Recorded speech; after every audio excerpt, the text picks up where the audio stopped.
आकर्षण जेव्हा हव्यासामध्ये बदलतं आणि हव्यास जेव्हा वासनेमध्ये बदलतो तेव्हा घडतं ते अश्विनी बिद्रेसारखं संपूर्ण पोलीस दलालाच नाही तर महाराष्ट्राला हादरवणारं प्रकरण। अश्विनी बिद्रे ही पोलीस ऑफिसर होती, 1.5 वर्ष बेपत्ता होती, कोणीही दखल घेत नव्हतं। तिचे घरचे police station to police station न्याय मागत होते, सोशल मीडियावरती बोलत होते, माध्यमांशी बोलत होते, मात्र त्यांना न्याय मिळत नव्हता। अखेर न्यायालयाकडून सूत्र हल्ली, तक्रार दाखल करण्यात आली आणि त्यानंतर जे आलं ते सगळ्यांनाच हादरवणारं होतं। कारण या प्रकरणामध्ये आरोपी सुद्धा पोलीस खात्यातलाच निघाला आणि खाकीमधला काळा चेहरा म्हणून समोर आला। संपूर्ण महाराष्ट्रातच नाही तर देशामध्ये गाजलेली ही केस होती आणि आज मी याबद्दल बोलतेय कारण याच केसमध्ये आज 3 आरोपींना दोषी मानण्यात आलेलं आहे। पनवेल सत्र न्यायालयाने तसा निकाल दिलेला आहे। त्यामुळे या सगळ्या काळामध्ये नेमकं काय घडलं आणि हे प्रकरण काय आहे सगळं मी तुम्हाला सांगणार आहे। बघूया हा व्हिडिओ। सहाय्यक पोलीस निरीक्षक असलेल्या अश्विनी बिद्रे यांची हत्या झाली आणि त्यानंतर पुढे जे काही घडलं ते खरं तर हादरवणारं होतं। या सगळ्या प्रकरणामध्ये न्यायालयाने पोलिसांच्या तपासावरती सुद्धा ताशेरे ओढले होते। अश्विनी खरं तर मूळच्या कोल्हापूरच्या हातकणंगले तालुक्यातल्या आळते गावच्या 2005 साली त्याच गावातल्या गोरेंशी त्यांचं लग्न झालं। लग्नाच्या आधी सुद्धा त्या स्पर्धा परीक्षेचा अभ्यास करत होत्या।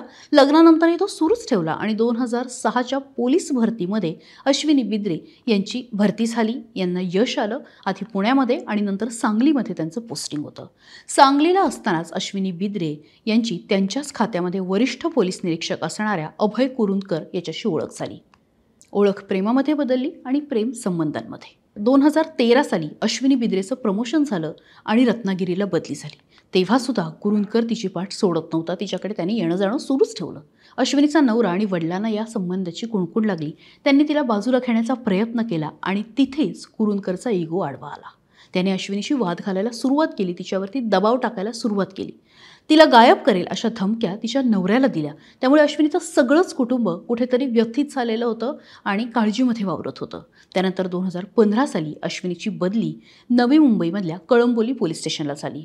1.5 वर्ष झाले ती कामावरती रुजू होत नव्हती आणि त्याच काळामध्ये कुटुंबियांशी तिचा संपर्क सुद्धा कमी झाला।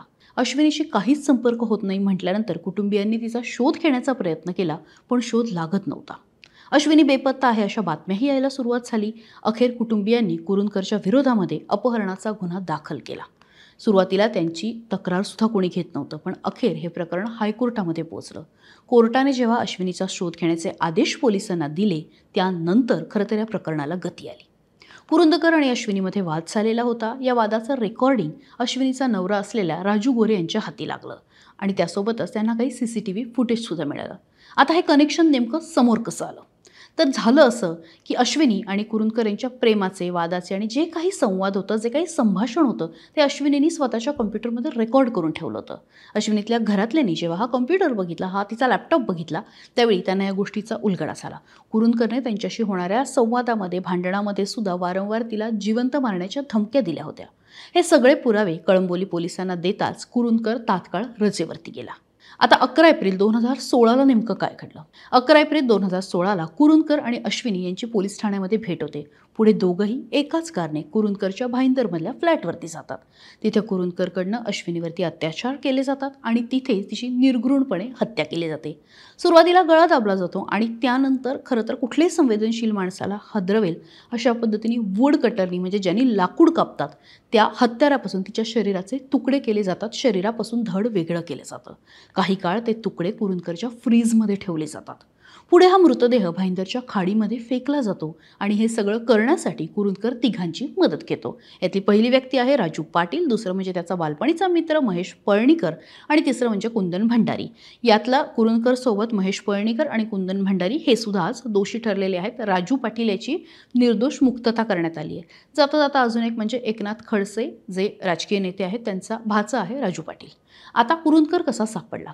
खरं तर ही केस ना प्रचंड वेगळी होती। म्हणजे सगळ्यांना हे लक्षात आलेलं होतं की कुरुंदकर आणि अश्विनीमध्ये प्रेमसंबंध होते, ते एकत्र राहत होते, त्यांच्यामध्ये नंतर वाद झाले, पण कुरुंदकर कुठेही पकडला जात नव्हता। म्हणजे कुरुंदकरला अनेक त्याच्याकडे विचारणा सुद्धा झाली, पण तो काही सांगत नव्हता, कारण तो स्वतःच पोलीस खात्यामधला होता, त्याचे तिथे तपास अधिकाऱ्यांशी आणि एकूण सगळ्या यंत्रणेशी संबंध होते, यंत्रणा कशी काम करते हे सुद्धा त्याला माहिती होतं. तो सांगायचा मी इथे तपासाला गेलो होतो, तिथे गेलो होतो, अमक्या पोलीस चौकीला गेलो होतो, कुठेही तो दाखवत नव्हता. पण CCTV ही गोष्ट अशी आहे ना की त्याच्यामध्ये काही गोष्टी आढळून आल्या. आता या हत्याकांडामध्ये सगळ्यात मोठा प्रॉब्लेम काय होता की अश्विनीची बॉडी शेवटपर्यंत सापडली नाही, कारण कुरुंदकरनी हे तुकडे करून ते एका पोत्यात भरले आणि अतिशय स्लो म्हणजे 10च्या स्पीडनी गाडी चालवत हळुवारपणे ते फेकून दिले खाडीमध्ये. पर ते फेकताना त्यांनी काही किलोची वजनं सुद्धा त्या तुकड्यांना लावलेली होती, जेणेकरून ते वरती येणार नाही. बरं, आता त्यांनी केलं काय की बॉडी मिळत नव्हती, हत्यार मिळालं नाही आणि बाकी फिजिकल जे पुरावे असतात ना, म्हणजे रक्त सांडलेलं असतं, ह्या त्या गोष्टी तो स्वतः पोलीस खात्यामध्ये असल्यामुळे त्यांनी ते सगळ्या नष्ट केल्या होत्या. मग पोलिसांनी काय केलं तर पाण्याचं स्कॅनिंग केलं. म्हणजे काय केलं, जिथे त्याला फेकलं होतं त्या पाण्यामध्ये एक्सेस ऑफ लोखंड मिळालं, एक्सेस ऑफ आयर्न मिळालं, जास्तीचं लोखंड मिळालं.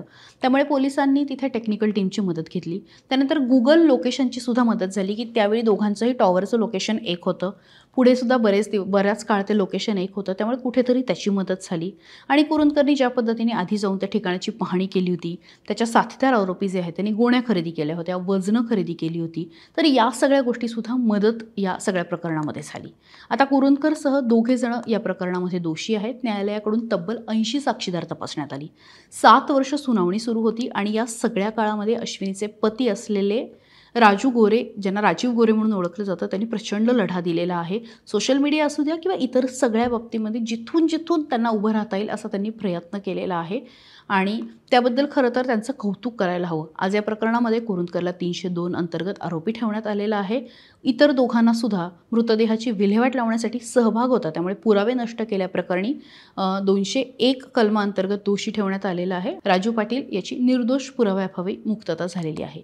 आता येत्या 11 एप्रिलला म्हणजे बरोबर हत्येनंतरच्या 9 वर्षांनी आता शिक्षा सुनावली जाणार आहे आणि न्यायालयाने त्या दिवशी अश्विनीची मुलगी सिद्धी आणि पतीला सुद्धा हजर राहायला सांगितलेलं आहे.